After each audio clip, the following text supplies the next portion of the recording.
I try to just live that way. And one of the greatest things for me, I learned a long time ago, and I can always try to pass this on, is the beginner's mindset. So if you can keep that, no matter how old you are, if you're 90 and you're like, I want to learn to paint. And it's like, well, great grandpa, you've never painted in your life. You probably shouldn't do that.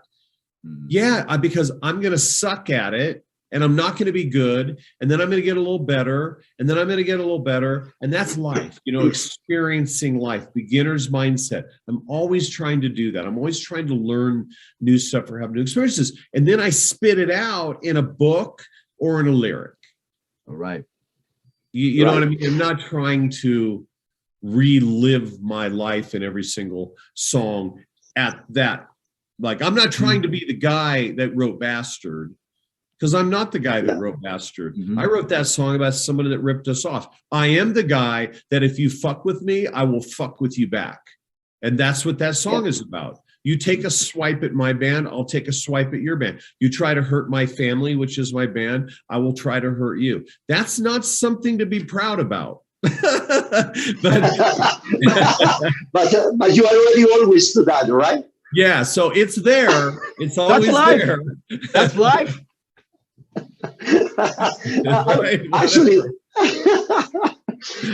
talking about that, regarding the recent statement you made about Pearl Jam, you didn't just like Pearl Jam, or also the other artists in the grunge scene. And what bothered you about that? That was really bothered you in that scene of the grunge? Because probably for you it was so, how can I say, boring, maybe? Well, I mean, listen, I remember going on MTV with Nevermind before it had come out, Nirvana, and there was a bunch of other bands. Me and Tommy were on there. We're like, hey, you guys got to check out this band. You got to check out this band. And they were like bands that were coming. I remember having a cassette of, I think it was demos. It might not have been. It might have been an early record for Rage Against the Machine.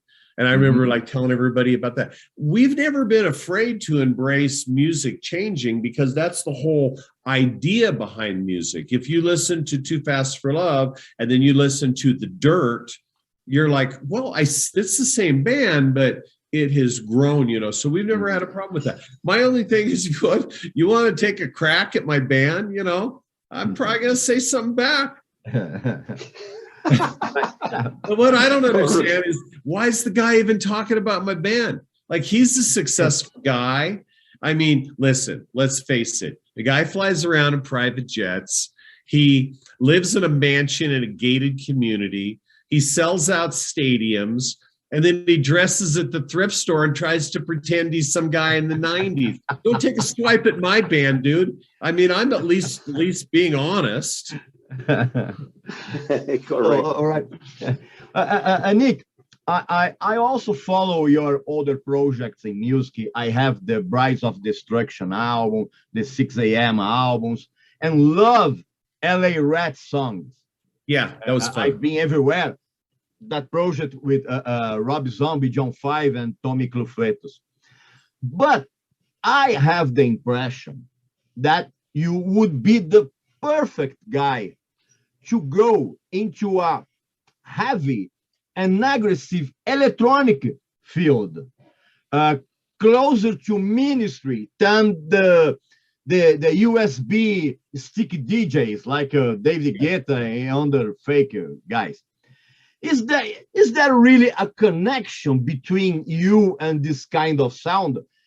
What kinds of sound do you love that would totally surprise your fans? Well, first of all, I want to say that I am craving, like never before, some such simple, heavy, not produced, raw rock. And I told my wife, I go, I would love to put together a band, like the LA Rats was a good example of a band of just, really cool musicians, and do a record, but I'm not really prepared to go support that and tour that. So because of the way that I'm seeing things on like with the children's show and with the children's book and a couple other ideas I have, I go, well, you know, how can I apply creating a really weird, raw, dirty band that doesn't, it's not all pro-tooled and auto-tuned, it's just dirty, you know, it's like live off the floor, you know, maybe a couple overdubs, like Zeppelin, you know, like that, like some of the T-Rex stuff, you know, some of that early 70s stuff was just, you had to be a good player. You couldn't just play a little part and then the producer chop it all together. I'm really craving that, but I need to find a vehicle for it. I think it's something that will come out because it's all I do all day is I play these riffs that are like 1 or 2 notes. And I'm like writing these weird melody lines, but then my wife will walk by, I'll be sitting in bed and she goes, whoa, that's cool. What's that for? I go, I don't know. And then the next day she goes, did you record that? And I go, record what? And then she goes, that idea. And I go, I'm not recording and stuff because I don't have a vehicle, which is probably something I need to work on. And then as far as what would people be surprised about what I like, I really like, I so appreciate a great melody line, just a great melody line. And, you know, some of that R&B, some of the blues, you know, but then you get into this kind of like late 60s, 70s stuff, and the melodies are so good. So because I grew up with, you know, I remember hearing Your Song by Elton John, and I was just like, couldn't believe the lyrics, couldn't believe the musicianship. I couldn't believe it. Just, it made my brain explode. And things like Kodachrome and Saturday in the Park by Chicago. These are big melody things. But I was also kind of like obsessed with Machine Head by Deep Purple and this heavier Black Sabbath stuff. So in my brain, they all come together. What would people be surprised? They'd be surprised that I could listen to something and really like it because it's really well done, but it's nothing that I would ever do. You know, I don't really love a lot of contemporary pop, Grammy Award type music. It feels a little too, to me, overproduced.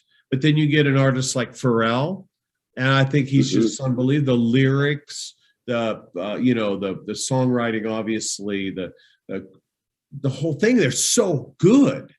But I would never, you're not going to hear like, hey, so Nikki Sixx is doing like a Pharrell project. So that's what I really appreciate. I'd rather do dirty rock and also listen to this extremely well-written music. Right. But you always catch it by the melody.